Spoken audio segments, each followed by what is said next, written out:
दिवाली की वो भयानक रात। सब लोग यह तो जानते हैं कि दिवाली जगमगाती रोशनी और लाइट्स का त्योहार है, पर जो ज्यादातर लोग नहीं जानते वो ये है कि दिवाली की रात अमावस्या की भी रात होती है और हर अमावस्या की रात को काली शक्तियां सबसे ज्यादा ताकतवर हो जाती है। लेकिन 18 साल का मनीष इस बात से अनजान था। वह अपने दोस्त विनोद से साथ दिवाली की रात सड़क पर घूम रहा था। तभी मनीष की नजर मंदिर के पीछे एक सुनसान से घर के पीछे गई। वहां एक सुंदर लड़की लाल साड़ी पहनी दिया जला रही थी। मनीष विनोद को लेकर उस घर के पास चला गया। जैसे ही दोनों वहां पहुंचे, उन्होंने देखा कि पूरा घर दियों से सजा था। उन्हें बालकनी में खड़ी वह खूबसूरत लड़की नजर आई। उसने फिर वही मन लुभाने वाली मुस्कान देकर उन दोनों को अंदर बुलाने का इशारा दिया। घर अंदर से भी उतना ही सुंदर सजा हुआ था जितना कि बाहर से। मेज पर खाने के लिए अलग अलग चीजें रखी हुई थी। मनीष मेज से एक लड्डू उठाकर खाने लगा, पर उसके हाथ से गलती से वह नीचे गिर गया। जैसे ही सुमित लड्डू उठाने के लिए नीचे झुका, उसने देखा कि मेज के नीचे एक खौफनाक काली परछाई थी जो मनीष को देखते ही कहीं गायब हो गई। मनीष जैसे ही विनोद को यह बताने ऊपर उठा, उसने देखा कि विनोद सीढ़ियों के ऊपर खींचा चला जा रहा था। मनीष बेहद घबराने लगा था। फिर अचानक घर में पायल की आवाजें आने लगी, जैसे कि कोई लड़की एक कमरे से दूसरे कमरे में जा रही हो। मनीष उस आवाज के पीछे पीछे सीढ़ियों से ऊपर चला गया, लेकिन ऊपर जाते ही उसे कमरे के अंदर पंखे से लटकी हुई एक लाश दिखी। मनीष उस लाश का चेहरा देखकर बुरी तरह कांपने लगा, क्योंकि वो किसी और की नहीं बल्कि विनोद की ही लाश थी।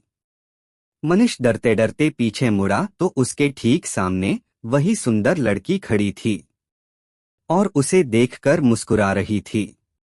पर इस बार मनीष को वह मुस्कान मन लुभाने वाली नहीं बल्कि बेहद डरावनी लग रही थी। अचानक घर की सारी लाइट्स बंद हो गई। वह घर धीरे धीरे एक खंडहर में बदल गया। वह लड़की अब भी मनीष को देखकर मुस्कुरा रही थी।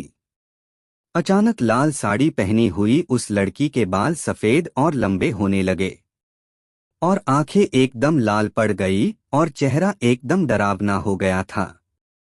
मनीष उसे देखकर एकदम सुन्न पड़ गया था। वह लड़की हाथ में चाकू लिए मनीष की तरफ बढ़ रही थी। मनीष ने किसी तरह अपना होश संभाला और बिना कुछ सोचे सीधा घर से बाहर भागा। लेकिन वह लड़की अभी भी मनीष के पीछे पीछे आ रही थी। वह लड़की मनीष को मारने के लिए अपना हाथ उसकी तरफ बढ़ाया, लेकिन सुमित तब तक बाहर निकल गया था। उसने जल्दी से घर का दरवाजा बाहर से बंद कर लिया। वह लड़की उस दरवाजे को अंदर से बहुत ही तेज से ठोक रही थी, लेकिन अचानक ठोकने की आवाज बंद हो गई और फिर सुमित को उस लड़की की चीखने की आवाज सुनाई देने लगी, जैसे वह उस घर के अंदर कैद हो गई हो। मनीष वहां से जल्दी से निकला और अपने घर जाकर चुपचाप सो गया।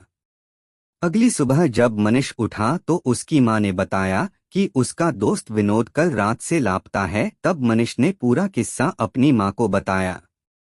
मां ने उससे कहा कि कई साल पहले दिवाली की रात एक लड़की ने उस घर में आत्महत्या की थी। तब से उसकी आत्मा उसी घर में भटकती रहती है।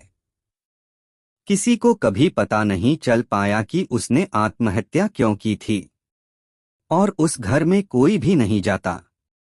यह बात सुनकर मनीष पूरी तरह हिल गया। वह यह यकीन करना चाहता था कि जो भी उसके साथ हुआ वह एक बुरा सपना था, पर उस रात के बाद उसका दोस्त विनोद कभी वापस नहीं आया और मनीष को आज भी दिवाली की वो भयानक रात और उस लड़की की खौफनाक चीखें सोने नहीं देती। यह कहानी यही खत्म होती है। वीडियो अंत तक देखने के लिए आपका धन्यवाद दोस्तों। अगर कहानी अच्छी लगी तो वीडियो को लाइक करें, चैनल को सब्सक्राइब करें और बेल आइकन को ऑल पर प्रेस करें। मिलते हैं एक और इंटरेस्टिंग कहानी के साथ अगले वीडियो में, तब तक के लिए अलविदा दोस्तों।